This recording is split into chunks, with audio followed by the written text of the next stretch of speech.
Constructing your life is about much more than just building a bank account. Each week, join real estate entrepreneur and mindset coach Austin Linney as he interviews guests who are constructing their dream lives and impacting the world around them on a daily basis. If you're an entrepreneur or wanting to start a business, or you just want to hear motivating stories of how others have overcome the odds, you are in the right place. And now for your host, Austin Linney. Guys, welcome back to Construct Your Life. We didn't want to waste anything on the pre-talk, so we're just going to have it on the podcast. So take two, internet's working this time. And here's the great thing about take two on this one. I know that me and Mark are not going to talk about business whatsoever. So I'm very excited that I don't even have to go there with them. Maybe we will. Maybe we won't. We could. If you want, we can. So we got Marc Picard in the house. How are you doing, sir? I'm very good. Thank you. Thank you for having me. How are you? I'm fantastic, man. I'm really good. Busy as ever, in a lot better place than when we talked last time. So, for the people, a little bit about you, what you do, and then we'll kind of get going from there. Yeah. So I'm a digital marketer and life coach. I'm a retired Cirque du Soleil performer. I retired back in 2017. And I sort of fell into digital marketing by accident because I always have been an entrepreneur myself. And I failed on one particular project in Vegas. But like when everything is lined up, you find a gap in the market, you find there's a need, you find everything is lined up, but it just didn't work. And afterwards, I was like, why it didn't work? And it was because of my digital marketing skills. And we're talking back in 2014. So, digital marketers, they didn't really exist at that time, So I simply started studying digital marketing because I thought it was a survival skills, and in life, you need to speak English and know digital marketing. That's the two basic survival skills that you need. But so I fell into it by accident, and I fell into life coaching by vocation, maybe a little bit like you. Life experience, maybe a karma. I don't know if you're like me. Do you, in a party, do you always end up with the most depressed person ever, and you end up doing a sort of like little pep talk or mindset coach, in the middle of a party? That was my karma all my life. 1,000%. I think I've been coaching since I was like 16, to be honest with you. Kind of become the Dr. Phil of every place I've ever worked. Here's what I do know about myself, and it's a weird skill that my mom passed on to me. I can be in a room full of 300 people, and I can tell you how everybody's feeling. Oh yeah, me too. Yeah. That's a basic skill for a life coach. And by the way, maybe you should give a shot at artistic direction or things like that. You could be surprised if one day, you have a project, you just want to do something for fun. I would be curious to see you as a director, directing actors, because it's linked. Artistic direction and life coaching are very, very linked. Well, what's interesting, right, is there's a part of me in my head, like we're building multiple businesses right now that with the conclusion of an exit, within the next 6 to 7 years of multiple businesses to set us up for success, and to really do what we want to. I really think that the back half of my life is going to be a wild ride. And what I mean by that is I am attracted to songwriting. Like I'm attracted to writing, like we're writing a book right now. I've been toying around with writing. I really love photography all of a sudden, and so I love musicals, like no bullshit. And I really think that the back half is going to be some interesting, like you said, director kind of songs, maybe attached to stories. Like I love the art of storytelling. Like I'm a good storyteller. Yeah. So I really think there's going to be an interesting couple years, in the back half. I think any entrepreneur should take, or any business people should take an acting class at some point in their life. Because you want it or not, acting is the art of lying. First, by lying to yourself. And I'm not saying that business people are liars. It's not that.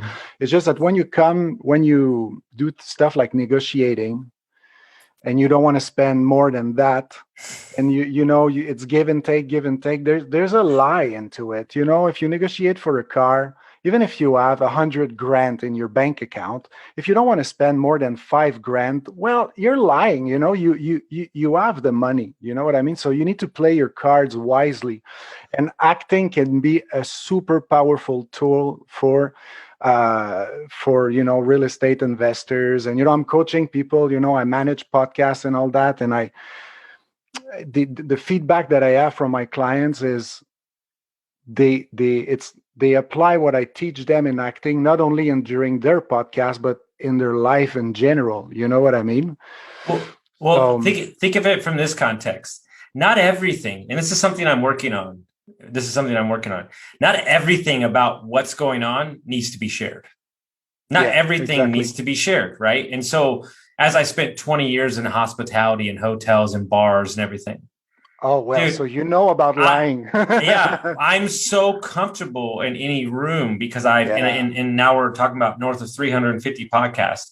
I just flick the camera on and go. I don't really care anymore because the repetition, because of the layers of conversations that you had. And so here's what I do know. I know that people do business with people they like. And there's a lot of people that are very analytical out there that do business based on the numbers, which I think is very important. You can't be over emotional about business. But I do know that a lot of people, and me included, get deals done, maybe not at the price point that they wanted, because people just are happy to sell to me or happy to do business with me.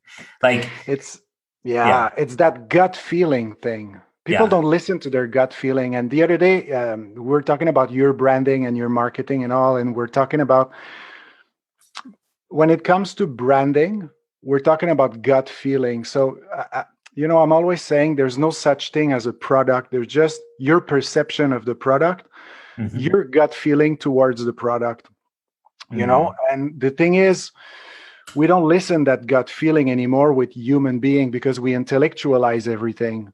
But we're connected to a deeper intelligence that you just feel the person, yes or no. Of course, you need to do all the math and numbers need to make sense. But if there's something inside you that doesn't feel quite right, you're not sure, it generates a lot of stress. You wake up in the middle of the night.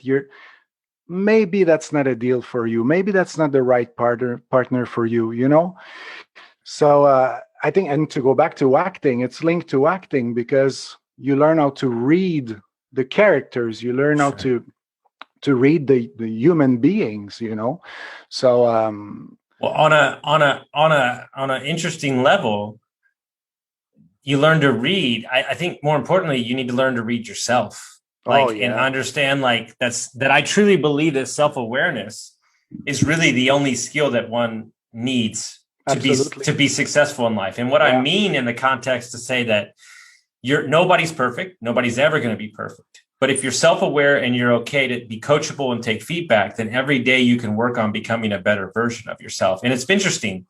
I was talking to somebody, I was on somebody's podcast yesterday, and we were telling my story of my drug addiction and everything.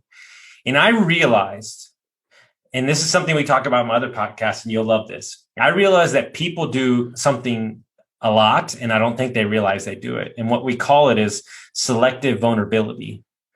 And selective vulnerability means that I'm sharing this part of the story so I can sound really good over here instead of just sharing my story. And what I've realized is I'm happy to share my story to inspire others. But me personally, I don't identify with the drug addict Austin anymore. And so I'm not gonna go back there. Like, I've done the work. I'll share my story. Yeah. But for me, I've moved so far from it. And people spend 20 years hanging in that I'm still an addict thing. Yeah. And I always say, because I work also with people that deal with addiction, I always say you need to see the addiction. You need to see yourself with compassion. That doesn't mean, you need to pat yourself in the back. No, you need to look at the addiction as a strategy. That was the strategy that Austin used in the past to go through his day. Maybe it was, I don't know what type of drug you were taking. It's not important in the context, but Probably you put a whole system into place where drugs were a reward and or alcohol was a reward or and then you got into the habit, but that was your survival strategy at that time. And it's because of that, Austin, that you become this one that you are right now. So you need to be very, very grateful to have chosen addiction, to get to the point that you are right now. You're helping hundreds, thousands of people on a daily basis. That's freaking powerful. And without the addiction, without your backstory, you wouldn't be there. You wouldn't be talking to me right now. You wouldn't have a podcast. You wouldn't be a life coach. So it's super important to see any defect that we have as a gift, as a strategy that we use at that time with the amount of knowledge we had and experience we had in our life. That's how you see yourself, with compassion. And to go back to your point with dialogue, to get to that point, you need to enter in a dialogue with yourself and saying, oh, I was using as a strategy. Oh God. Oh wow. I was doing that. You need to have that inner dialogue in order to move forward. Yeah, and it's interesting. There's a great book that kind of starts the conversation, is like Mindset by Carolyn Dweck, and it's really, we make it super complicated, but you're either in a growth mindset or you're in a fixed mindset. Yeah. And if you're in a fixed mindset, you're not going anywhere. And if you're in a growth mindset and you say, hey, you know what? Today wasn't a great day, but I'm gonna pick myself up, and tomorrow I'm gonna start afresh, and I'm gonna get after it. And just to give you a window, last time we talked, I told you I was overwhelmed because there was a lot of opportunities, and you challenged me to do the meditation thing for 5 minutes and all that stuff. And I just told you to shut the fuck up. Yeah, you told me to shut the fuck up. I never said meditation. Which is very hard. Shut the fuck up on a chair 5 minutes a day. And I think, by the way, anyone that is listening to this podcast should do it. I challenge anyone to shut the fuck up 5 minutes a day on a chair. Don't even call it meditation. No music allowed, nothing. Just do that. Anyway, go back to your point. Well, I was in Costa Rica, and I did really bad because you're traveling, and I just couldn't bring it. But so last Monday, so 9-10 days in a row, I've done it. And not only did I do it, I added in journaling too, which I've never been good at consistency. And I've been working 12, 15-hour days right now because we're really busy and we're traveling. And I feel like a million times better. There's a calm about the confidence that doesn't feel so flighty anymore. It feels grounded in my morning routine. Like I'm getting up at 4 a.m. So I'm getting up an hour earlier, taking that extra time.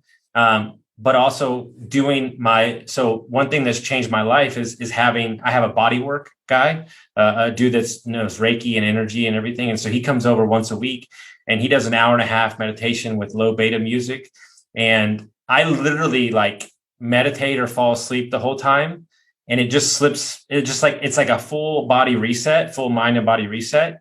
And like, it's hard to explain, but it just, you know what? It's not hard to explain. When you're not sitting in silence, then there's no peace. Like that 5 minutes, whether it be 5 minutes or 3 minutes or 6 minutes or 10 minutes, it's a grounding force in your day. And it's almost like, in essence, it's almost like you're choosing yourself. Yeah, exactly. Because when the people have stress problem, they always think that, okay, I'll need to get this done, get this fixed. I'll need to reorganize that. I'll need to sell this business. I'll need to fire this employee. I gotta do this. And then, or once I'll get in vacation, then I'll feel less stressed. Mm-hmm. That's a really short-term strategy. It's going to work for a little bit, but it's not going to work long-term. I'm more in favor of tackling the problem at source, which is just your state of mind, it's not a mindset, it's a state of mind. It gives a reference for your whole body, your whole body on how it feels to be calm. It's a little bit, I like to compare it to, imagine that someone only eats fast food, McDonald's, three meals a day, 7 days a week. Okay. If you give that person from one day to the other, a good meal, full of nutritious stuff, that person won't feel full. He won't feel like this is food, because he trained himself or herself to eat fast food, and for him or her, that's food. Stress acts this on the same way on the mind. Stressful people see stress everywhere. They will add that special ingredient of stress in no matter what they're going to do. Okay. Cooking is going to be a source of stress because everything is going to burn. I need to do this, and then they're going to wake up, and taking a shower is stress because I did, and then the towel and everything is stressful because they read life through stress. It becomes normal for them to be stressful all the time. So there is no way for them, unless they start practicing a little bit of like just shutting up 5 minutes a day. It's very difficult for them to manage stress. Mm-hmm. You know what I mean? And we become this society of I'll do it when. When I get here, when I get there, I'll give to charity, when I get rich. No. Tony Robbins says, if you don't give when you have 1,000, you won't give when you have 1,000,000. And you're just enacting habits in your lifestyle that are based off your core values instead of acting towards goals and metrics. It's totally different thinking. Absolutely. As I said, it's more of a state of mind than a mindset. And that's the same reason, like, I know you're a triathlete, you love Ironman and ultra endurance sport. I'm into ultra running. So I run a half marathon a day.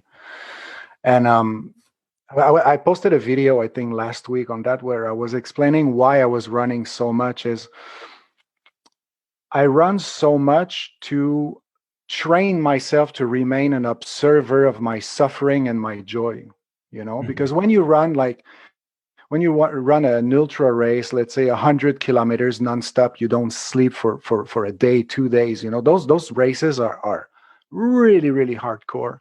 If you identify to every single part of your body that burns or hurt, you'll never finish the race, and you will never want to do another one. So at some point, last Sunday I was running 50 kilometers. So that in miles, that would be around 30 miles, something like that.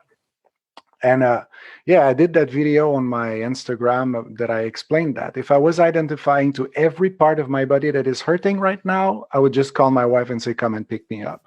And it's not about being a wimp or being strong. It's not that. It's just, dude, step back and, okay, there's pain. Bon. Let's put a step in front of the other. And it's something I apply in my life in general. If I go through stressful emotion, or if I go through rage, or because I have those emotions as well, there's something very deep inside me that knows it's not forever. And this rage, it's not me. It's just an emotion. It's just the pain. It's just a knee that is pulling a little bit when I run too long. That's it. That's all. Those people where when you say you're an ultra runner, most of the people always say, yeah, I would like to run, but my knees, I would like to run, but I have no time. I would like to run, but blah, blah, blah, but my back, there's always an excuse, but it's just because they identify to the pain. For them, they are pain itself. So they put a limitation on themselves. I don't know if it's something you experience, because I know you're into Ironman and you did a little bit of triathlon. Well, think of it from this context. The fever is body's way of telling us that something's wrong, and not what they don't understand is the fever actually fixes. Like, hey, I'm not sick anymore. I broke my fever, right? Yeah. So it actually fixes it. The fever fixes your body. Well, people are so quick because they don't want any discomfort. Give me a pill. Instead of just letting it be. Perfect example. You want to know how you fix your gut? You stop fucking eating. Like the absence of eating. I fast for 24 hours yesterday. I feel great. Some days I do three days. Doesn't matter.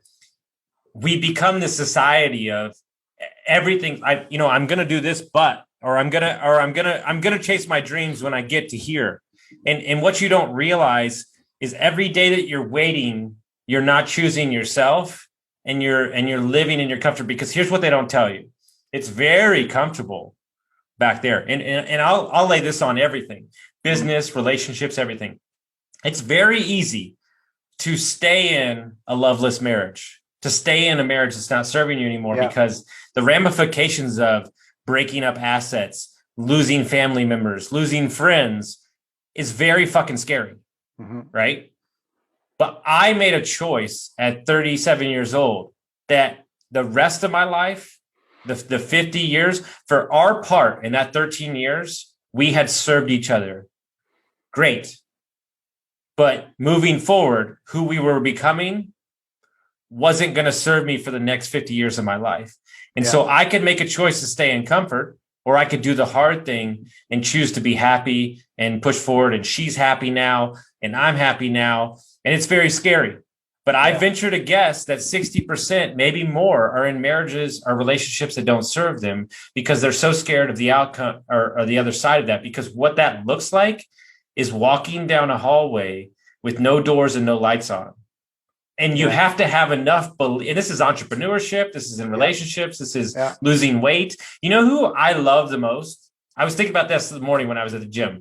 You know who I love the most? The person that's 150 pounds that's at the gym. Oh, yeah. That's the person I love the most. You want to know why? Because they're there and people are talking about them. But they're committed to their process. Yeah. And I applaud them. And I champion them because they're willing to step out of their comfort zone to say, I want to do better. I got here, but I'm not going to stay here. Absolutely. And sometimes it doesn't take much. I had a meeting with someone this week, a little like digital coaching, you know what I mean? I take the person for an hour and we go through all the Instagram and all. And I was like, hey, you know that you just have to change one line in your bio and your life can change? Because I was asking, hey, she's a painter. She's very, very good. And I was like, why you don't sell them? Maybe you won't make a ton of money. It doesn't matter. But why you don't sell them? You're already posting every day about it. You're passionate about it. This is who you are. Why are you not selling them? She said, yeah. I'm going to do a whole business plan. And I was thinking about maybe this summer, starting to selling a little bit on Instagram, but at the same time, there's like Pinterest that interests me. And but. And I was like, hey, I'm not asking you to like build a complicated website. I'm not asking you to rent an art gallery. I'm not asking you to create an event in the middle of a pandemic. I'm asking you to, in your bio, to buy my piece of art, DM me. That's it. That's all. Freaking 15 letters that could change your life. But no, because it's the same thing. It's the mindset of the comfort zone. It's way better to stay in your comfort zone and not doing it and not moving forward. On the other hand, I can have someone at a Cirque du Soleil performer that asked me for a coaching last week because I'm in love with Cirque du Soleil performer. I was a performer myself and I love to just give my time to them, And I just told him, I said, dude, just clean a little bit your grid, just change your bio a little bit. Freaking guy gained 150 followers in a week. There's no hack, there's nothing. He just clean up a little bit, rewrite the bio so it's clear what he wants to do and where he's going. Boom. People are like attracted to that. So on one side, I had someone that wasn't ready to step outside of her comfort zone for growth. And on the other side, freaking Cirque du Soleil performer that learned all of his life by falling in his face and breaking his bone. It was like, oh, hell yeah. I'm going to add a line, ting, tang, and boom, 150 followers in not even a week, and real followers. It's something that I've chosen to do in my life, whether or not it serves other people. But for me, just to explain my thing is I run, 150 miles at something. And then once I feel like I've established consistency in that thing, then I step back and I look for air. Meaning my 1 year podcast is next week. And, we will have released 186 episodes. I've got, 250 recorded. We've got a second podcast with another, 30. Wow. And so it's like, I just went full board. Let's go. Let's have conversations. And then we'll see what it looks like on the backside of this. And how you can use that in your own life for anybody that's listening is there's a guy, his name is, Jesus Christ. I don't know. He's an ultra marathon too. His name's Chad something. I can't think of his name. But he was in the Navy SEALs. Chad Wright. Okay. And they were talking about how in Bud's training in Navy SEALs, they had to run like a lot of miles. It was like this insane shit on the beach, like very hard. Like, and they were like, how the hell did you run that many miles? And he goes, it was so easy. And they go, what? He goes, it was 1 mile at a time. Exactly. Or even He one said, step at a time. Yeah. He said 1 foot in front of the other. Like, but what we do instead, like, I'll just give you a visualization what we do instead. No, we throw down the boulder. We put the mountain in front of us. Our workout clothes are in our drawer with the lights off. Our shoes are, in the back of the closet behind like 7 things in the attic. Instead of setting ourselves up for success, which means the night before putting out your stuff and saying, you know what, I don't want to today. You know what somebody told me yesterday who does Ironmans too? I was on his podcast.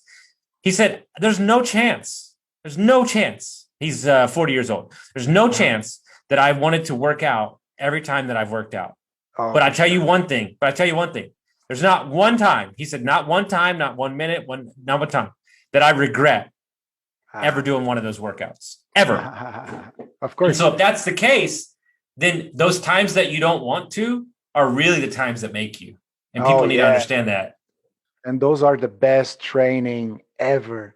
Hey, I want to say half of the time I look at my shoes half an hour and I'm like, I don't want to go. I don't want to. And where I live in Spain, in Catalonia, and there's no flat doesn't exist. So like my average runs is like half marathon and plus close to 1,000 meters. That's like my average daily run, which is a fair run for someone that lives on a flat country, for example. And sometimes I'm like, I don't want to go. I'm so tired. I just ate. I just went. And my wife is saying, but don't go. You don't need to. And that's when I'm like, no fucking way. I'm going. And that's exactly what I need to to go, because she's like, hey, you can be a lazy motherfucker. It's okay. And I'm like, there's no way I'm going to be a fucking lazy motherfucker. Screw that. And I'm going, and I go every day. And again, the best runs are always the one that I didn't want to do. How's everybody doing, guys? I want to talk today about our sponsor for May. A good friend of mine, Mark Simpson, runs a company, boostly.co.uk. Guys, everybody knows that I'm in the short-term rental space for many years. And I think one of the quotes he said to me was, you can't build your real estate on somebody else's property. And it really resonated with me because we are so reliant on an Airbnb, a HomeAway, these systems, right? And headed into this year, it's very important that we get direct bookings, and they're the best in the business of this. So in 2021, everybody needs to be building a website to create direct bookings, and you can't rely on an Airbnb. Plus, you're giving them a ton of money. And so 64% of all the websites are powered by WordPress. And these private message companies that offer you the free website, they're not on WordPress. And so it's this trick that they're doing.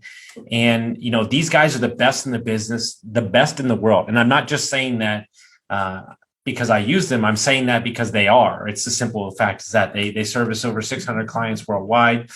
And you need to get this done. And you can get it started for as little as $99 a month. And you could do that with one property, 100 properties, but you need to be capturing emails. You need to be sending direct marketing back to these guests. And the way to do that is to create a website. And these guys are the best in the business. When you get direct bookings, you're saving money every year and the profit margins can be exponential. And so if you want to learn more about them, head on over to boostly.co.uk/constructyourlife. Not only is Mark a great entrepreneur and CEO, but he's a great person as well. Well, what's interesting, and I figured this out about myself, and I think I accidentally happened into it, actually. When you become a coach, and you have a podcast that fucking says construct your fucking life. By the way, that one's eaten me a lot of times. I was on the golf course with a bunch of investors and I was in a bad mood, after I played bad, and they were like, that doesn't look like you're constructing your life to me, fucking yelling across the thing. But what I've kind of done is I realized that in order to inspire people, in order to actually impact people, it's by example. It's not by Yeah. telling them what to do. And so I've kind of created this social accountability where I don't have a choice but to be the best version of myself. So in an actual workaround, I'm actually pushing myself. And it's not, I don't have one person holding me accountable. I've got thousands of people holding me accountable. Right. Because they're getting their drive, they're getting their inspiration off of me. And I told a friend the other day, like, I don't have a choice but to share my story. Like, because there are people that need it. And I'll say the same thing to everybody that's listening. The fact that you think you don't have a story to tell is what's holding you back. Because I guarantee you that there's somebody out there that needs to hear that story because it might change their life. And so by you keeping it inside, you're being selfish. Absolutely. And we live in the best time ever. And that's my new mission, I think. Man, we live in the best time ever to start promoting yourself. It's free. It's free. That's it. You just need a little Instagram account, a little LinkedIn account, a little Facebook account, like just one. Pick one. Yeah. Pick a mission, okay, what am I good at? What do I have that is unique? What's my gift? What's my passion? Whatever. Pick that, stick to it, be consistent, and you're gonna be successful. That's it. That's all. There's no hack. The people that sells like crack the code and crack the algorithm and and blah blah blah blah blah. This is all bullshit. It doesn't exist. There is no hack. You respect the guidelines of the platform. Know your why, the exact why, why you're doing that. Okay. Pick the topic, stay on topic, be consistent, and you're gonna fucking crush it. That's it. Well, what's interesting is we become a society, and I'm not saying everybody, but all these guys that are telling you that they're successful in business and everything, like they've been doing business for like 15, 20 years. And so like we've become a society that nobody's allowed to grow anymore. Like everything needs to be perfect right out of the gate. You need to have the right lighting, the right everything. And what you don't understand is I guarantee you, I've got 19,050 fans on Instagram. I'm just using myself as an example. Not everybody follows me. Not everybody shows my shit, but I would take my audience over having 20,000 fans that didn't give a fuck about me because I bought them or something like that. Because a concentrated group of people that actually are invested and have watched the journey are more inclined to say great things about you. And when you look at business as a whole, like referrals and recommendations are gold. That's everything. And if you don't have those in any type of business, well, then you don't really have anything. You have a transactional relationship of happenstance. Yeah. Absolutely. Because you become the added value for them, They identify to you, you inspire them, and that's why they follow you. But it's really, I think you said it pretty well. It's inspiring. You're inspiring the people. Personally, on my Instagram, I'm about, life coaching, digital coaching, and trail running. That's it. And I really firmly believe that if everybody was going out in nature once a day, the world will be a better place. And this is what I preach, and I will always preach that. And when one person, just one, I don't need 1,000 I don't care. I want one person that say, today I watched your video and I went out for a run. Man, I'm flying high for a week if someone tells me that. Even if it's my friend that I know from, it doesn't matter. I inspired someone to step outside today and go in nature. That's my mission. That's my why, And so that needs to be very clear when you go on social media. Your why is very, very, very freaking clear. So people identify to it, and that's how you create the impact that you're creating, So people that don't take advantage of this context right now, they're just dumb. I'm so freaking sorry. Like, it's the best time ever to step outside and look inside yourself and saying, what do I have to offer to the world? And give it away. That's it. Just make the world a better place, and you're going to be successful. But somehow people hold back. So, okay, in that context, to give tactical advice to people, how do they get started? if they wanted to Okay. get started. If they So, wanted to grow, maybe they already have an Instagram account for 3 years, but they really haven't used it, or they have LinkedIn, they really haven't used it. How do they get started? okay. So the first thing I would recommend is really sit down and clarify the reason why you are on social media. And that applies to anyone, even either if you want to crush it or just, spend your free time on Instagram. Just clarify the why. Okay. Why you're there. Are you there to sell a product? If you're there to sell a product, why do you sell it? Because people won't buy your product if the reason is not clear. The people don't buy the product, they buy the reason why you're selling it. So clarify the why. Usually that's a very, very simple mission statement. People can go on my Instagram profile. We'll put the link below, but it's very clear that I'm about, nature, trail running, and growth. So in digital marketing or in life coaching. Okay. Once you select those two, not more than three topics, stick to it. Stick to it. Don't go all over the place looking for content. Post less, but post wisely. Post always linked to your why you're doing it. What's your mission? All right. After that, it's a matter of being consistent. And that's where the people fail. That's where their account goes all over the place. Their account goes all over the place because they're lacking content. They feel they need to post like 5 times a day and they're lacking content. So then here's a picture of my children, and there's a picture of a bird, and there's a picture of my last real estate deal, and here's a picture of my new shoes, and here's a picture of the sky, and here's because they're lacking content. But if you clarify your why, after that you can organize yourself because you have 2-3 topics. So you can literally go on one day a month, just dedicate one day a month, produce your content for the rest of the month because you're on topic. It's going to be very easy, and you stick to it. You're consistent, and that's it. That's what I would do for anyone that is starting or wants to break through. It's always linked to the why, man. If the why is clear, everything falls into place. And that's your mission as a life coach as well, Austin, to clarify the why. There's some people, they're so successful in business, they're multimillionaire, and you're like, why are you doing it? And they're like, wait, what do you mean why? To make money? You're like, no, because here you go. Here's $1 billion. What are you going to do with $1 billion now? What's your core values? What do you stand for? The why. This is why digital marketing and life coaching are and personally they work super well together, because once the why is clarified, then the client know what to post, when to post, and it becomes very natural. It's not an effort.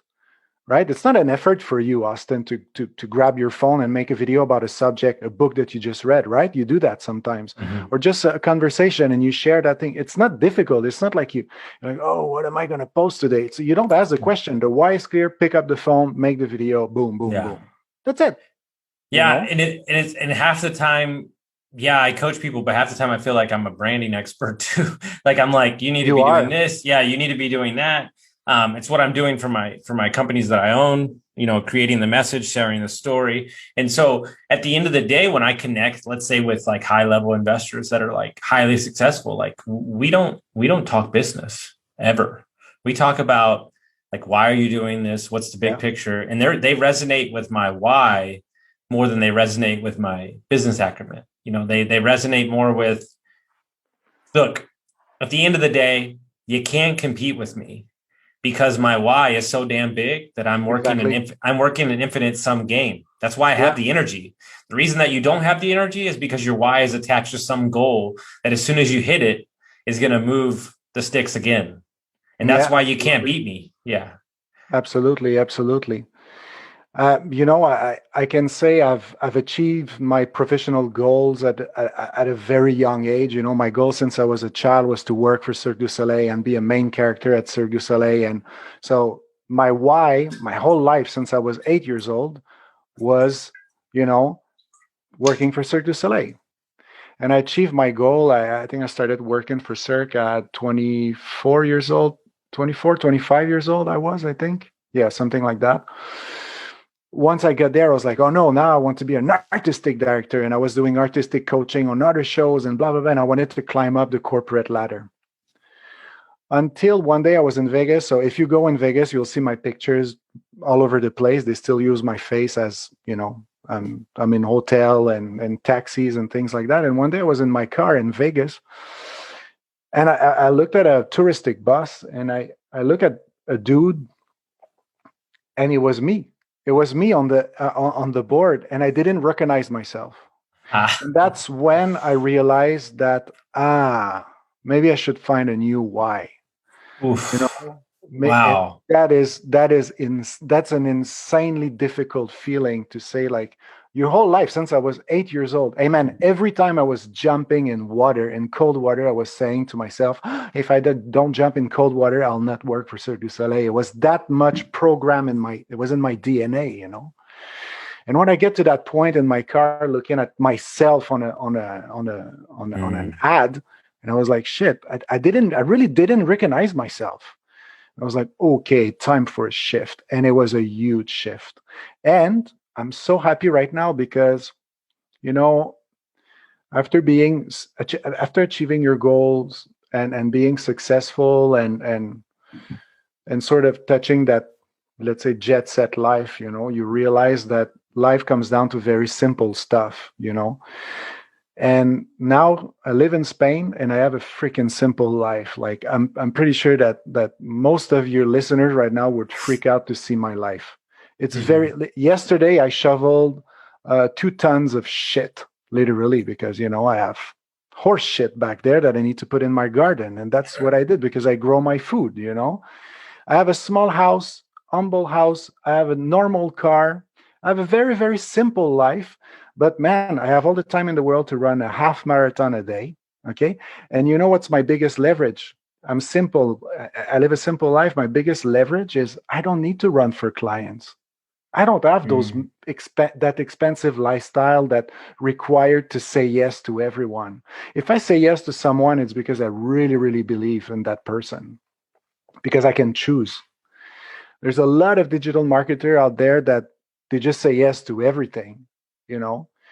And I have the luxury to choose, and I have the luxury. I design myself a life that I really love, and that's why my agency is called Stupid Simple Digital Marketing, because I really, really, really highly valued simplicity in life.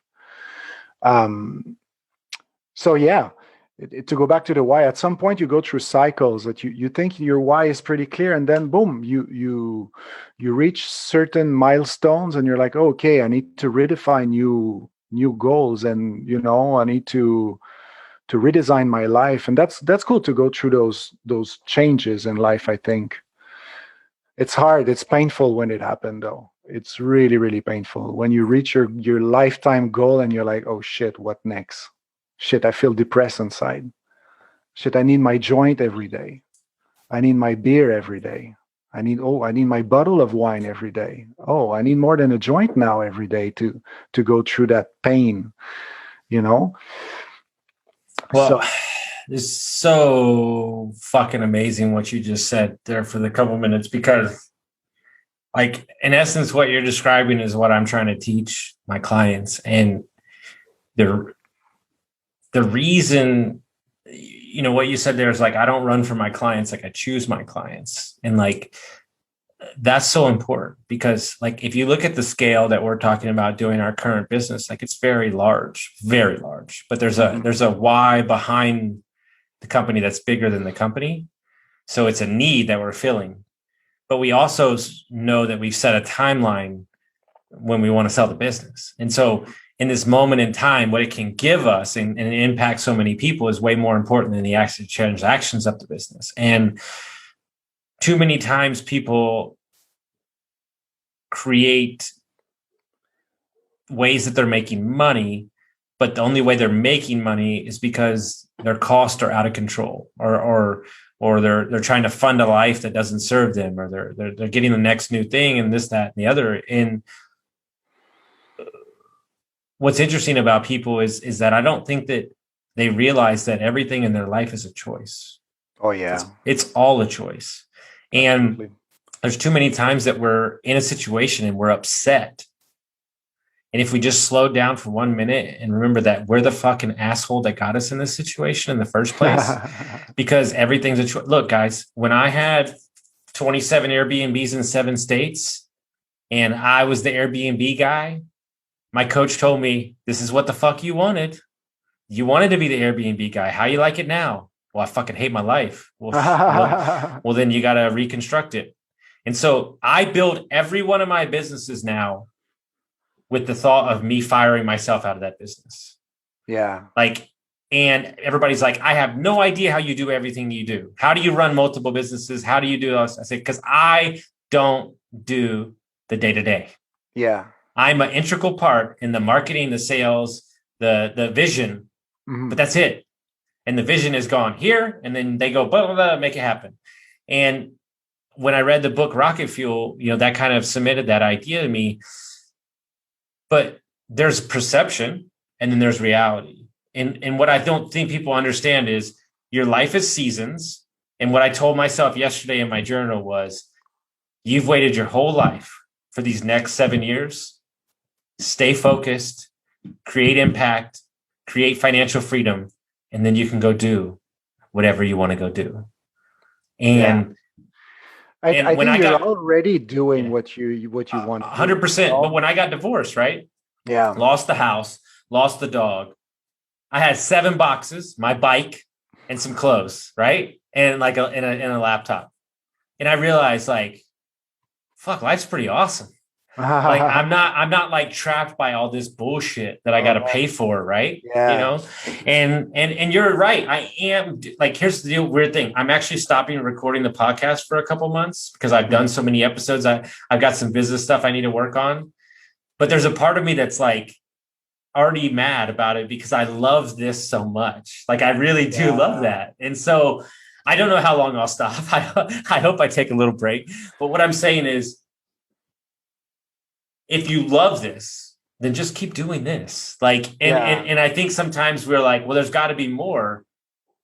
Yeah. And I agree with that. You can always push towards more, but like, there's a video the other day. Everybody's chasing purpose and passion. That's the trigger words, purpose and passion. They said, how about you change the way you look at that? How about you chase what gives you energy? Yeah. And so these, my 8 podcasts today, I feel better and smarter and more enlightened when I leave those 8 podcasts. Everybody's like, I don't know how you could do that. Yeah. And I'm like, because I want to support these people. I want to share their story and I want you to hear their story because something might click. Yeah. And that one word, that one sentence might change your life. And it might not be today. It might be 3 years from now, but we will always have this conversation, you and I. And people don't realize there's a bigger meaning to all this and than just 2 dudes just jabbering into a mic. I know, exactly. It doesn't take, it just takes a spark. It just takes that very a fraction of a second when you're like, oh wow, that's how I experience my life as well. Something that really resonated with me when you said you divorced, it reminds me when I left Vegas. Mm-hmm. So I bought my house in Vegas in 2009, 2010. So at the lowest of 2010. So, at the best time ever. I've made 150 grand on it in profit. Dude, I sold it with the furniture in it.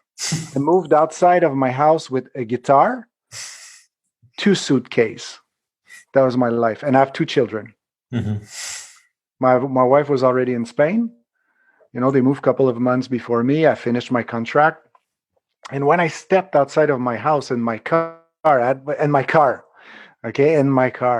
with my guitar and my 2 suitcases, I felt so free because, and also my car, I drove it to the CarMax the morning after. I didn't give a fuck. I was like, "What you want to pay me shitty money for my car? Here you go. I don't give a fuck. That's it. That's yours. I don't want anything." And since then, I'm not attached to anything, material. We have a very minimalist lifestyle. a very low monthly cost, and we feel so free. We get caught up in that. We need stuff. We gotta that. You gotta have the big cars and the big house and the big lifestyle. And when you look at people like Steve Jobs that leaves Apple and go back to gardening, there's a lot of like massive successful business people that just step back and go back to very simple stuff. And this is so weird, but you know what my favorite thing to do in like the entire world, and like my dream, like dream is I love to mow grass. Like I fucking love to mow grass. I'm a guy that like, here's what you need me to do. There's the result. Like, I love that. And so in my head, like my dream, like, don't get me wrong, I'm going to have a nice office, going to have a workout room. Like that's probably my two most important areas, a nice hangout area. I dream of having like 100 acres and like 20 of it being grass, and just getting on that bad boy like Saturday morning and just listening to books. You know what I love? On the same note, you know what I really love? I dream about it at night. So in my house, the heating system is with wood. It's quite of an old house, beautiful house, but quite old. So we warm it with wood, cutting some wood, man. That feeling of taking the axe and block, and you see the log going clock. It's a metaphor for life and the simplicity of a job well done, right? And then you realize, when maybe I'm a little extreme in that, but you realize the value of stuff. So in the middle of the winter, here in the winter where I live, it gets to 15 degrees, maybe 15 Fahrenheit. So not freezing cold, but cold. Mm-hmm. But when it rains for a couple of days, all your wood gets wet, and you realize the value of having just smaller dry branches. I know it's dumb, but I'm so pleased when I'm like, okay, I'm full of little small dry branches. I'm good to go. Yeah. Same thing with compost. You know what I mean? Like I have there's a part of my land that it's wood, and I grow my food and all that, and I do a thing called permaculture. We can get into it a little later if you want, but it's more or less like it's the real organic shit. Yeah. You know what I mean? I don't use pesticides, anything. I don't, it's all natural. And people will think I'm a freaking hippie, but I'm not that much of a hippie anyways. To go on that wood, when you walk in the wood and there's like that layer of black soil that are like decomposed pine needles, that top layer, that top soil, this is gold, man. This is gold. It's like you don't realize the value of this in a garden, that sometime I pick up my car and I go on other places to pick up more of this thing, and because it feeds the plant and the plants. And when I grow that tomato, I know that every single drip of sweat that I spend to grow that tomato, I appreciate it. Mm-hmm. I really appreciate it. Like, well, in the context that you'll love it. Like, so I don't drink anymore, but I sold wine for 20 years, and my favorite people, like on the planet, are winemakers, and it has nothing to do with how much money they have. It's because in essence, they're farmers, and somehow you've lost touch when that bottle hits the table and you're at a fancy restaurant, that like 30 hands have touched it. Yeah. And it was a grape, and it grew out of the ground. Yeah. And it was rainy, and then it was foggy. And when I'm out there, like you wouldn't even recognize me when I'm out in the wineries, because I'm just like walking, and there's such an ecosystem to the beauty. And we as society, everything's more and more Zoom, this, that technology. We've lost the power of nature and something that becomes something or is made into something. And, somebody was saying the other day, like, we as people need context for everything. And it's like, can you just like drink the wine because it's great wine? Like, do you need to like dissect the shit out of it? Like, I can't stand that. And it's like, no, this is just great wine. Like, and just be there in the moment and respect the layers of the complexity of the wine, instead of like, well, I know, but it's only like $30. Well, who gives a shit? Like, that's maybe I'm wrong, and maybe I'm judging, and forgive me if I do, but I think that's an American thing, and I include Canada. So I'm from Montreal. I'm from Quebec, Canada, and I think because of the prohibition, I think wine have become that sort of not prohibited, but like high-end elite snob product. Not in Spain. Not in Spain, man. Spain is a fucking red liquid. You know what I mean? Like, well, people in Spain drink beer in the morning, man. It's not a big deal. They're not alcoholic. When I went to Granada, I went to the best wine bar in southern Spain, and nobody was drinking bottles off the wine list. They're just drinking, Tinto and all this shit, And I found a 1994 Muga Reserve for like $18. That thing would be like $200 in the States. I bought like 4 bottles and just started pouring them for everybody at the thing. The woman at the place goes, yeah, nobody looks at the wine list. And I'm like, all these bottles have dust on them. Yes, I'll buy them. And it's just so wrapped in their culture, like that's just what you do. And we make great wine, and it's right there. Right. And we've commercialized like the idea of all these products and everything. And what I mean by that is like my favorite thing to do is like, I think the next frontier for wine in America is Portuguese wine. Portuguese wine is amazing. I have no idea what it means, where it's from, but like, it's just really great red wine that's like $6, $8, and nobody drinks it. But when you can find these things, and you can, and you know what, I'll tie this all back to your digital marketing.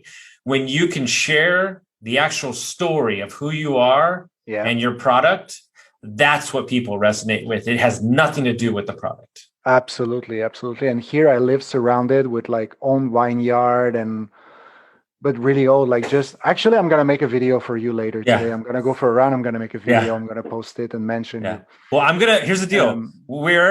I'm going to come to Spain either this fall or next spring, and I don't run much because I shouldn't, because I have but we're gonna go get some runs in. We're gonna do it. We should walk. Just walk. Let's walk. We'll walk. There you go. We'll walk. Dude, I'm 5 minutes walking from a wine place. Like it's ridiculous. Perfect. It's all over the place. It's the paradise of wine here. Paradise. Okay. Perfect. And we even take it for granted. So do you know what makes a strong how do you call the plant of the wine? The grapes. You know what makes it? The grape. You know what?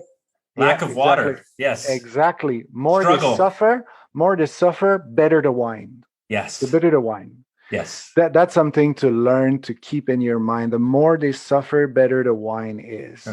They actually prefer not a lot of precipitation, because they want it. And not only do they prefer lack of precipitation, they actually prefer hard soil, volcano, rock, granite, because they want it to push pull. So I'll wrap this all up in a bow, and we'll get out of here. So if that's the case, if amazing wine is built off of struggle and survival, then my question to you listeners is, what struggle can you get in today that's going to make you better in the future? Oh, yeah. Absolutely. What's the struggle today? That you can look at, and then you can look as a positive outlook. So if people want to find out more about you and your business, how would they do that? So very simple, stupidsimpledigitalmarketing.com. And all the links will be there. And we'll put the link below somewhere. stupidsimpledigitalmarketing.com. Because it should be stupid simple. Yeah. I just had an idea. Me, you, Barry, and Mandy should do an Instagram live. I'm all about it. Oh, yeah. Absolutely. Yes, that would be a fun group. Yeah. Oh, yeah. I mean, I love it. Absolutely. Hey, man, before we stop, thank you for what you do, man, because I gather a few clients in the real estate field and other real estate investors that have podcasts as well. And I really appreciate your podcast, because you're not scared to shake the hell out of investors and challenge them and talking about the real shit. You know what I mean? I really, really appreciate what you do in the the real estate podcast field. It's very cool. Keep going, and hey, tell your people to like, write a review on your on iTunes. Yeah, I've kind of stagnated at 82. I would love to get over 100 reviews. So please, guys, if you love the episode, send it to your friends, write a review. Mark's right. It's one of those things. Look, I'm the type of guy, when I embark on something, it needs to matter. And I felt, after spending a lot of time listening to podcasts, I felt like the environment in the podcast sector in the real estate space is fucking boring as shit. And everybody's talking about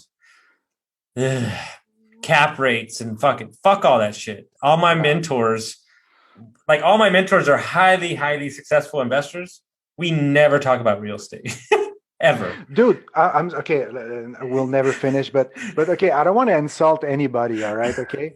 I don't want to insult. We didn't get into that, but like, I study portfolio management, stocks and all that. Like I could be a stockbroker. Okay. I did that on the side to relax myself as a sideline while I was a performer. Okay. But anyway. Okay. I'm sorry, guys. I don't want to insult anyone, but real estate is fucking straightforward. That's the beauty of it. Okay. You buy something underpriced, you try to make it better and make some money along the way. Okay.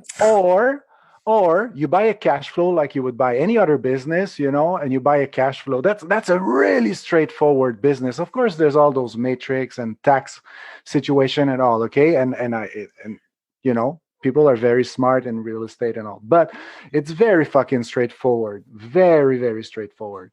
So it's cool that you come, and you say that you don't really talk about real estate. You don't, it's the emotion that you tie to the investing that's making it difficult. It's not the actual act of it. Exactly. You know what somebody said the other day? True fucking story. He said, I know, he posted on his stories and I DM'd him. He said, I know it's risky for me to be invested in real estate and Bitcoin. And all I sent back was, no, it's not. No, it's not. When you understand the metrics of how it works at the basic level, it's not risky.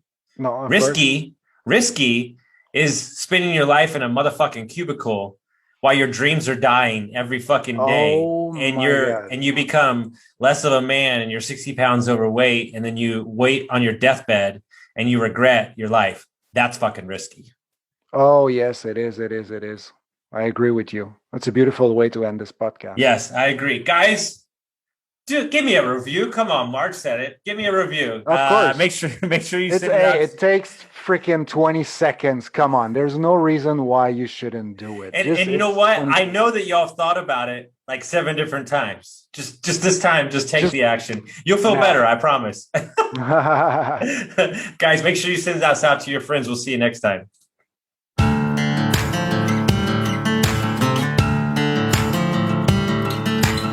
Thank you for listening to Construct Your Life with Austin Linney. If you enjoyed this episode, be sure to rate, review, subscribe, and pay it forward by sharing with a friend. Most importantly, take this opportunity to start constructing your life by taking immediate action on what you learned. For show notes, resources, and more information on one-on-one coaching with Austin, visit constructyourlifepodcast.com.